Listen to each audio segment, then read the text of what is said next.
Alex and Spencer's ending in 1923 gives Yellowstone its second version of heaven. The second version of heaven in the Yellowstone tale is provided by the romantic conclusion of Alexandra, Julia Schlaepfer, and Spencer Dutton, Brandon Sklenar, in the finale of Season 2. After making their own difficult treks to Montana in 1923, Spencer and Alex are briefly reunited in the epic climax of that year. After giving birth to their baby, John Dutton II, Alex succumbs to complications from cold and frostbite. Prior to inheriting the Yellowstone Dutton Ranch, Spencer avenges Donald Whitfield, Timothy Dalton, for Alex's passing.Yellowstone's prequels, 1883 and 1923, adhere to more conventional Western genre tropes, whereas Taylor Sheridan's flagship series was a neo-Western of the 21st century.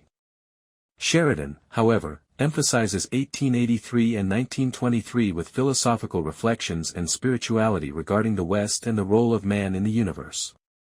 The terrible death of Elsa Dutton, Isabel May, from an arrow wound in the arms of her father, James Dutton, Tim McGraw, occurs in the 1883 finale. Elsa's journey to her unique interpretation of heaven is revealed in the concluding minutes of 1883.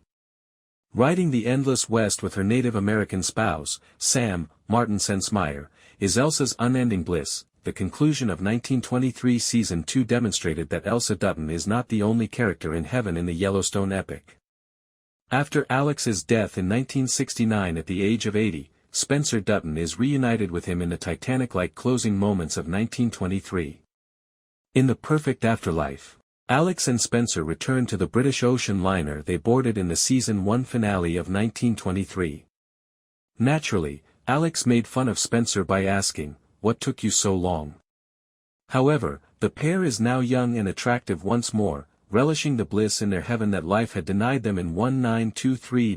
In the Yellowstone tale, 1923 further supports Elsa's assertion that every individual's conception of heaven is unique to them. The afterlife is not a homogeneous entity. Without the sorrow and bloodshed that plagued them on the Oregon Trail, Elsa and Sam lead their lives in heaven just as they did in 1883. Spencer and Alex are given a perfect recreation of the big ball of the 1920s, which they only briefly experienced at the end of 1923 Season 1 before being wrongfully split up. Tim might eventually run into the hacker who threatened him again.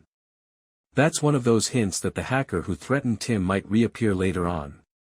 You know, that's one of those breadcrumbs that will bring back around when the time is right. The hacker who got in touch with Tim has not been located. I have the unshakable impression that's deliberate. Yes, said Alexi Hawley. That seems like one of those crumbs that will turn around when the moment is appropriate. Finding actors that come into play a part where you think, oh God, we can't lose them, is something I adore doing. Over the years, many of our outstanding characters were discovered in that manner.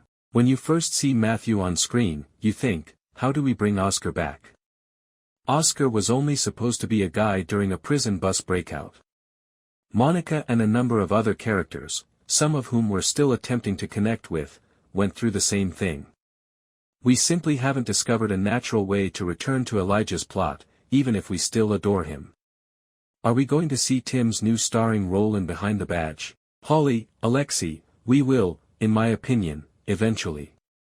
I'm not sure when it will happen, but I think it's a great idea, and I like the Faustian deal Tim had to make to get Miles on the football team. That solution was a lot of fun. What was the quality of that training video? Those two actors were so much fun in that phony training video. As you mentioned, the football scene was a fantastic group experience.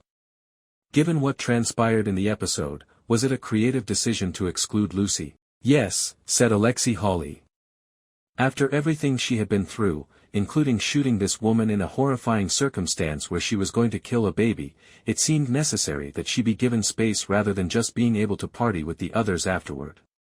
However, I believe that Selena needed the relief of that scene in a different sense, despite how heartbreaking it was to see the sisters reunited. A lot of storylines were rehashed in the Rookie Season 7 Episode 14, which aired on ABC on Tuesday, April 15. Selena confronts the host after learning that her sister's death is being covered by a well-known true crime podcast. Tim gets a threatening message in the interim, which prompts a dark web investigation. Mad About Murder also sees the reappearance of Malvado, the hitman Bailey told about the whereabouts of her violent ex-husband. At the end of the episode, Malvado is shot and murdered, despite Nolan and Bailey's concerns that he may divulge her secret, because the death was intended to help Bailey deal with her trauma. Showrunner Alexi Hawley affirms that it is intended to conclude the narrative. He goes on to add, though, that if the proper chance arises in the future, the plot might be explored.